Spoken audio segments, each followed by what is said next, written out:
कौन काबिल है और कौन नहीं, या तो सिर्फ वक्त ही बताता है। इसी विचार के साथ मैं प्रिया आप सभी का स्वागत करती हूँ आज की करंट अफेयर की क्लास में। तो वीडियो शुरू करने से पहले इसे लाइक कर दें, शेयर कर दें और चैनल पर पहली बार आए हैं तो सब्सक्राइब करना ना भूलें।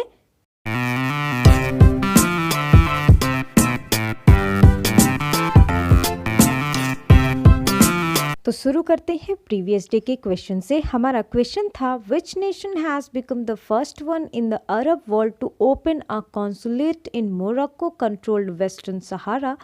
मोरक्को नियंत्रित पश्चिमी सहारा में वाणिज्य दूतावास खोलने वाला अरब देश का पहला राष्ट्र कौन सा बन गया है। तो हमारे ऑप्शन है सऊदी अरब, यूएई, कतर, जॉर्डन। तो इसका सही ऑप्शन है ऑप्शन बी यूएई। और जिन्होंने ये ऑप्शन सही चुना कॉन्ग्रेचुलेशन, वेल डन। ऐसे ही आंसर करते रहिए।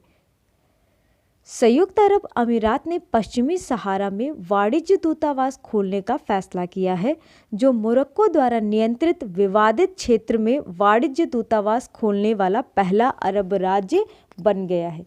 चलिए देखते हैं नेक्स्ट क्वेश्चन को, जो है The India-US 2+2 Ministerial Dialogue was which edition of annual event? Bharat America 2+2 मंत्री स्तरीय संवाद वार्षिक कार्यक्रम के किस संस्करण में था। तो हमारे ऑप्शन है सेकंड, थर्ड, फोर्थ, सिक्स्थ। तो इसका सही ऑप्शन है ऑप्शन बी थर्ड। भारत 27 अक्टूबर 2020 को नई दिल्ली में हैदराबाद हाउस में तीसरे भारत अमेरिकी 2+2 मंत्री स्तरीय संवाद की मेजबानी करेगा या करा। चलिए बढ़ते हैं नेक्स्ट क्वेश्चन की तरफ, जो है Naresh Kanodia who passed away recently was a veteran actor of which film industry? Naresh Kanodia जिनका हाल ही में निधन हो गया, वह किस फिल्म उद्योग के दिग्गज अभिनेता थे। तो हमारे ऑप्शन है मराठी, गुजराती, उड़िया, भोजपुरी। तो इसका सही ऑप्शन है ऑप्शन बी गुजराती।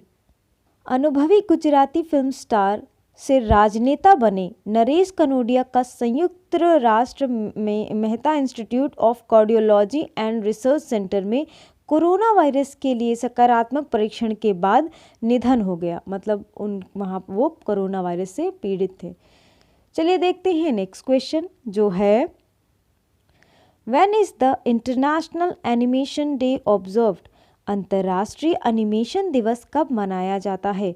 तो हमारे ऑप्शन है अक्टूबर 26, अक्टूबर 27, अक्टूबर 25, अक्टूबर 28। तो इसका सही ऑप्शन है ऑप्शन डी अक्टूबर 28।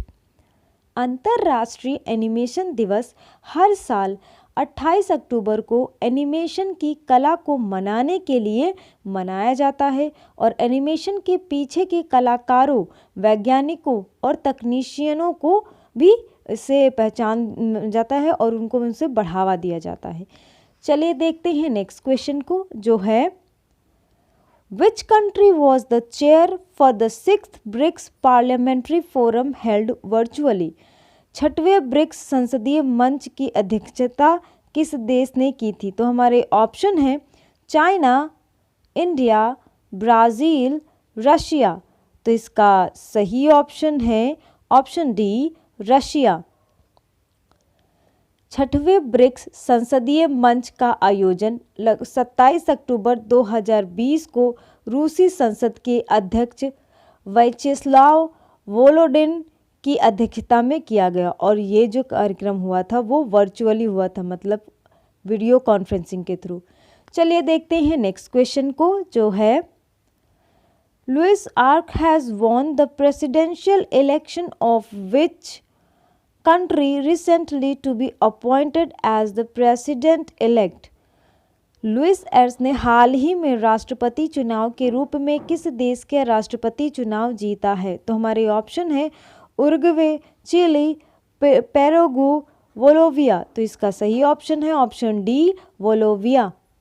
2020 के बोलिवियन आम चुनाव में शानदार जीत हासिल करने के बाद लुइस एर्स को बोलिविया के राष्ट्रपति चुनाव के रूप में यानी कि राष्ट्रपति चुना गया है चुनाव के बाद, इलेक्शन होने के बाद उन्हें राष्ट्रपति के रूप में चुना गया। चलिए देखते हैं नेक्स्ट क्वेश्चन को। Who is the author of the book titled Night of the Restless Spirits Stories from 1984?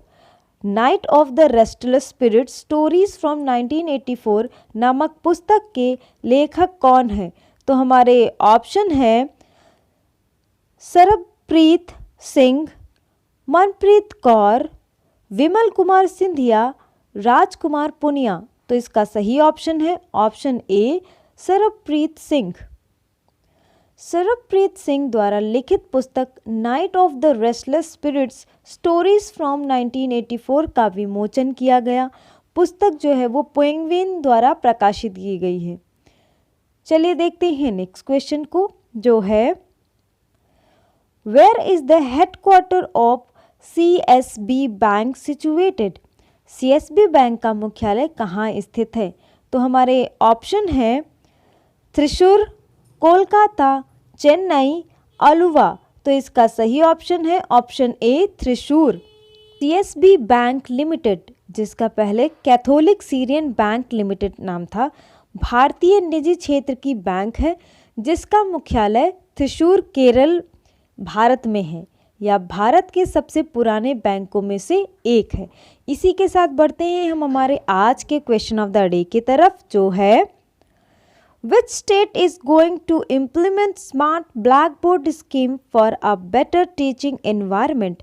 बेहतर शिक्षण माहौल के लिए कौन सा राज्य स्मार्ट ब्लैक बोर्ड योजना लागू करने जा रहा है? तो हमारे ऑप्शन है तेलंगाना, केरल, मध्य प्रदेश, तमिलनाडु। तो इसमें से जो भी ऑप्शन आपको सही लग रहे हैं आप कमेंट बॉक्स में कमेंट करके बता सकते हैं। और अगर आपको ये वीडियो अच्छी लगे तो प्लीज़ इस वीडियो को लाइक कर दें, ज़्यादा से ज़्यादा लोगों को शेयर कर दें ताकि उनको भी इसका फ़ायदा हो सके। और अगर चैनल पर पहली बार आए हैं तो चैनल को सब्सक्राइब करते वक्त वो जो घंटी दिख रही है उसे बजाना बिल्कुल भी ना भूलें, ताकि जब भी हम नए वीडियो डालें आपको नोटिफिकेशन मिल जाए और आप सबसे पहले उस वीडियो को देख सकें। Thank you.